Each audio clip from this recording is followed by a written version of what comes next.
Kutay! Kardeşim, ben zalimlerle bağımı kopardım! Olcayto! Artık ona acımak yok! O bir hain! Biz de hainlerin başını alacağız.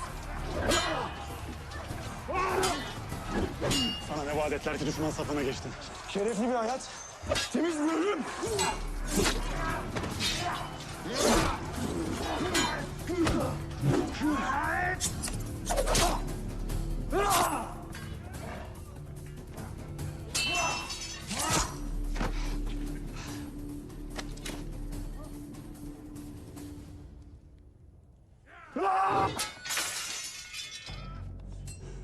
Hey! Kutay! Harita nerede?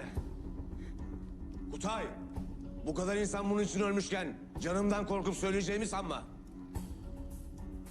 Kutay, umarım haritanın yerini biliyorsundur. Yoksa bu ikisi ölecek. Sana bir teklifim var. Olcayto'nun canına karşılık ikisinin canı. Yaşasın. Kutay sakın yapma. Hadi! Tamam. Evlat!